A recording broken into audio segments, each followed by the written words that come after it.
Hey, Ravens Ridge lovers, TTRPG readers. I wanted to do a video style feedback for this one, for this month's book. I had first of all, actually, before that, thank you, Ravens, for putting on this monthly book reading. I have been loving just the exposure to new stuff. So keep it going. I can't wait to keep, pumping through these books. They're so insanely good, especially for quick start guides. Some of them are amazing. Okay, the world itself. I didn't even really know where to start. The fall of man, silent, unknown cause of billions of deaths, 5% of humanity left, reusing corpses through science to create bots and workers, like a working force out of corpses of people. Oh, chills, absolute chills, because it's not just like a replacement or like this is a representation of like slavery, which obviously has connotations towards that. It's it's the what is humanity, like what is it really when you're using what's left over, or even maybe people that are still alive. They don't really go into that as well, which that's one of those angles I really want to try out for a session. Like, what does it really mean to be human, and what's left over when you have no, I guess, energy, like life left in you, and being reused? Like, what do you keep? Do you keep memories? Are you like a hive mind collective, or do you get orders like a normal workaday person? You turn up, you get given the job, and then you do it. This is one of those things I think that's really would be fun to deep dive into. And whether or not that's in the full book, no idea. Just the insight from here, I could see myself writing dozens of back-to-back adventures, just trying to slowly unearth what, like, either what killed all of humanity, or like some of the causes, or what's really happening with the bots. Like, they're two massive things. And even if you don't want to go into like long run adventures, you can have so many small encapsulated experiences within what they've given us. Super excited to just even just write stuff for this game, let alone running it. Holy. The Tour of Florence, I really liked. It gives us like a snapshot of the day that this account is taken from. From,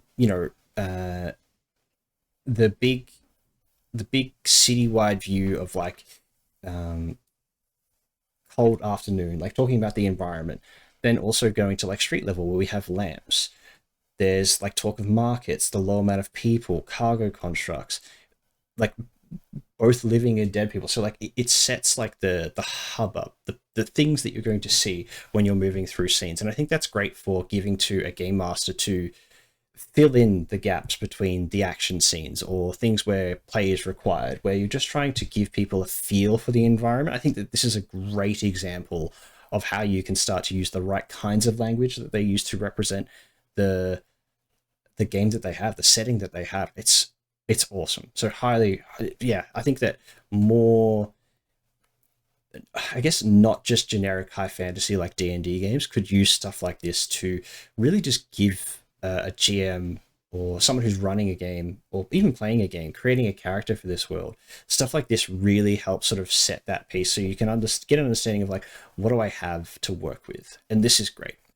The codex, like outside the walls, the scrap, and talking about like the structures of like law enforcement and military that come to this world, I think I really like. And it's not that how they've presented it, it's just that they have presented this thing to players and GMs, because you've got very open-ended descriptions of what these things are. There's like the militia, the army, the scrap, and outside the walls are not super defined, which means that you have a lot of room to wriggle, whether it's like, is the militia and the army, are they like authoritarian, or is it like a social and protection defense kind of military run? That leaves a lot to the players because they don't give us a lot about how society is structured. Amazing. The fact they have stuff outside the walls means that for characters, players, you have new ways to have people who've not discovered anything about Florence. You have options for the experiences that people have had and how that has shaped the character that they are from a role playing and character building perspective. And then obviously the same can be said about the scrap. You have like techno fonts, techno whizzes in this paradise of technology and scrap, leftovers of society that once was, to build new things and create new god awful or amazing technologies. Like that there just means that you have permission to create new things outside of the science realm as well. So you can have like rogue engineers out there creating technology for anything. It could be anything. And it's left open completely for either the players to build or for a GM to build into their campaign and setting. Like it's just amazing. Just from top to bottom, it's done nothing but give me fuel to create in this world. And that is like, it's amazing. It's something that a lot of games don't capture really well, but this game has just done it so well. I can, like I said, I could write a dozen adventures, a dozen mini adventures, or like a couple of big long form campaigns around like discovery, adventure, the adversities of the world. Like there's so much here, and I'm massive fan. How to play this? I don't even know if I have all of my thoughts together on what I think about the card system versus like a classic dice system for games. So at its heart, a dice system is chance, with hedging your bets a little bit by putting points in skills. This gives you 6 results in your hand to play based on what you're coming up against at all times, which I guess for those who might be mathematically aligned, or like chance, like statisticians, people that take interest in those sort of things, card counting, all that, I think it could be abusable to an extent. I mean, obviously there is still chance because you're drawing cards, and that's truly random unless you're rigging the deck in your favor. But that's a whole other at table kind of experience or problem to deal with. But I like the idea of the fixed DC, having a solid 8 for your successes all the time. Awesome. I will talk a little bit more about success and that, how that looks, and how much I love their system for success. But cards was an interesting one. I think it's going to be something I have to play to figure out how I feel about it. And I definitely think it will show the types of players you're bringing to the table a lot more. I feel that you could have people who just try and play through the deck as much as they can to get like a perfect hand so they can deal with the situations that their character's best dealt with. And sort of you could sit on that for long periods of time. So I think those loaded successes could make challenges not so challenging, and success too easy to attain. But again, I'd have to play this and see how it runs, and then figure out when can people use cards, when they can't use cards as well, because that's a little bit torn on this one. Don't really know what to think about it. I think it's, on paper, it sounds awesome. Just in play, I gotta test it some more. Success in this game was one of the most eye-opening pieces of like agency giving to players that I've ever seen. So in most other systems, you succeed, and the DM, game master, whoever's behind the screen dictates how that success looks at every stage. Might be some people who, when you get a 20 or something big, you're like, cool, you get to dictate and do a little bit of that storytelling. But this is entirely agent on the player to succeed. So the first success you get, you pass. The thing you're doing, you do. Fantastic. But after that, you get to choose what else you do with that. And I like that in a system that allows me to decide so much. For example, I have 2 compatriots with me. I have a shooty person, I have a science person. I'm a strong physical punchy person. I'm running ahead because I have the body stats that say, yes, I'm more athletic. I can go, I can move, I can be ahead to make sure the path is clear. There's a door ahead of us.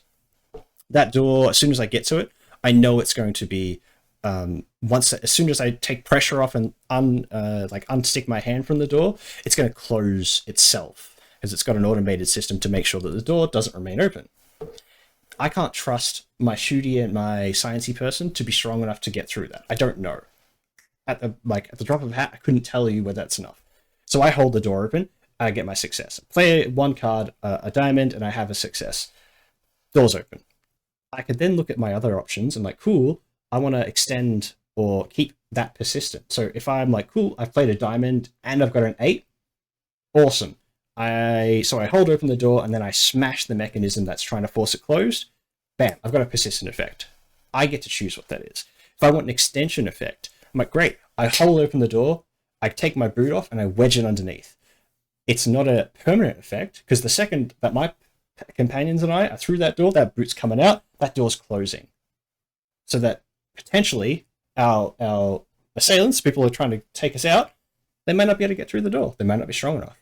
So having that, your ability to impact the world at this level, and this is just a couple of examples. I reckon there's probably more that come out in the whole book, and some more that I would like to write in myself, to give people a bit of creative liberty to say, how do you succeed? And how do you want to like delineate that success? I think that's insane. I think that's very, it's something I've never seen before. Yeah, I can't even explain. I just have so much potential. The ideas for what I could do with this and give people with this is great. I think it's something I want to bleed into my other games as well. Like, what does success really look like if you're looking at it from not just a pass fail kind of mentality? Returning cards and using a physical deck. This is one of those things that the regions that make me not sure about how I think in play a deck of cards versus a dice would work. In that it doesn't really dictate how many times I can catch a breath, refresh out of combat. I can see situations where people would be like throwing cards down at like not meaningless actions, but just actions that have less impact, so they can cycle through cards that they don't want to use, and it can, I feel, maybe stack the challenge rating against the players down a little bit. But again, I think that might come down to what the machinist, the DM, allows in that play. Again, one of those things that is probably an at the table problem rather than a system wide problem, but I think it's something I'd be aware of and want to like raise with the players I'm playing with, and sort of set like a standard or like maybe some light rules around that as well. Because I definitely see it being a slightly abusable thing if you just sort of let people go ham with it, as much as they want. But again, little nitpick thing. I still think the system is freaking awesome. Okay, so pre-gens. Okay, first off, I love a non-combat character. Secretly one of my favorites to play. You can sometimes feel like a barbarian in a political slash like social intrigue game, but look, it's part of the pitfall of playing someone who is dedicated to not combat stuff. So massive fan. I love that they give a wide range of options, even for like a level one. I don't even know if this system has like leveling. It didn't really appear so here, but my guess is you just add skill points or get more cards or level up your suits accordingly, and you'll get more cards to play with, so you have better chance of success or less chance. I'm really interested to see how the leveling up or progression system of this game works. But what they give is like they have very defined roles, one, and two, not just like one option at level one. You have many things you can do across all the characters. They have like their archetypes very well rounded. Some of the skills I found not very descriptive, like the one in here, politics, like a skilled technocrat, you know how to move within the bureaucracy of the Citadel and use your office as a lever in the city and in places loyal to the scientific empire. Like, it's, again, probably a little bit nitpicky, but there's no quantifiable shift as to what that means. Because like it could be taken very liberally, very broad, which might be the intention. But I also, if I'm not given numbers like that, for me and potentially other players, I don't know when it's appropriate to use this. I mean, obviously, it's when they say places loyal to the scientific empire, but what does that get me? Does that mean that I can overrule people? Do I have like a station? Like, it doesn't give me a mechanical implication as to the skill that I've got here. And that's just a little bit of me wanting to, not rules lawyer, but just have something that's like a little more grounded. Yeah, a little bit of that. Crafting, creating as well, very cool system. I have always really enjoyed the idea of crafting, but the main system I've played, like most people, is D&D, and they don't have a good system or a system at all half the time. But this is really simple. It's really easy to follow. It's not like, oh, you've got to be in like this scenario, the stars have got to align, you've got to have like the right thing, the right temperature, you've got to have all your scientific tables. Like, it's just you have successes that you can draw and play, and you get to create stuff. Cool.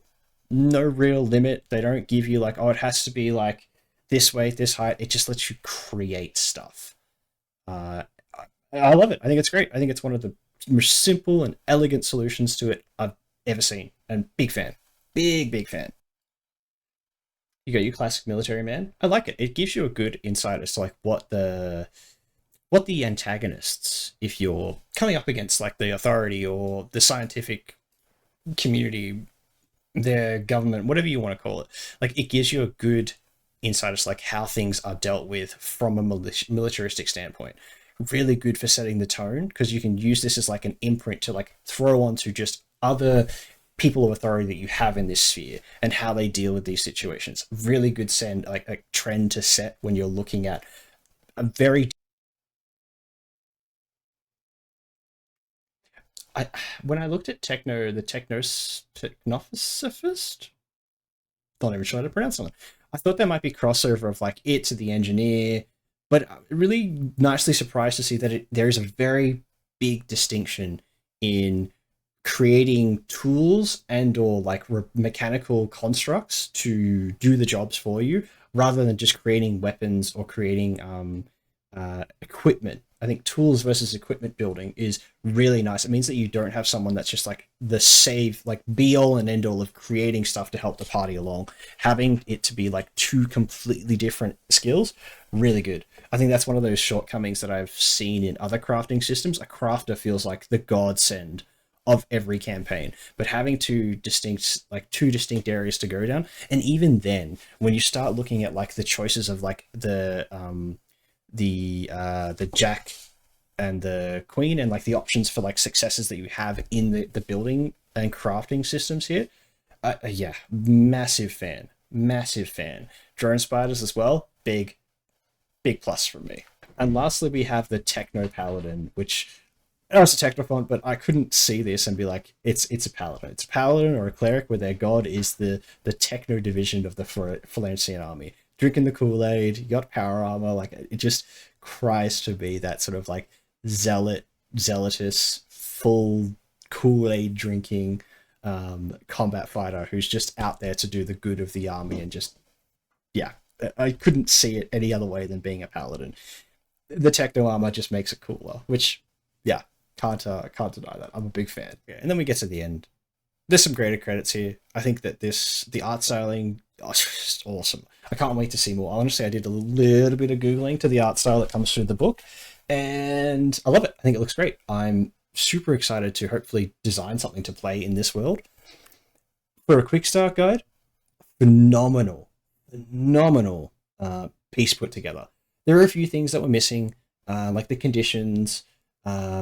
I would love to see a little bit of like in combat and out of combat play present here, just to put some like wheels or training wheels on someone running their first game to give them like where is appropriate to call for like cards being played versus like in combat's really easy. It's your turn, it's their turn, it's very defined. Out of combat, I talked a little bit about the abusability potential of the card system just because you can play cards, and then recycle your deck by discarding unwanted cards. So I think that would be really nice to see a little bit more of the play-by-play, but yeah, I thought it was insane. Cool. I can't wait for it. And thank you so much again, Ravens, for putting this out. I never would have found this game on my own probably. So yeah, thanks for the opportunity to just be exposed to more stuff. From a creative perspective, I'm just so thankful for putting this all together. It's so good. I love it so much. So thank you.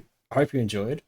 Accepting the feedback. I can't wait to see the discourse about this game because I'm big love all of what they've done here. So yeah, thanks so much, and I'll see you next time.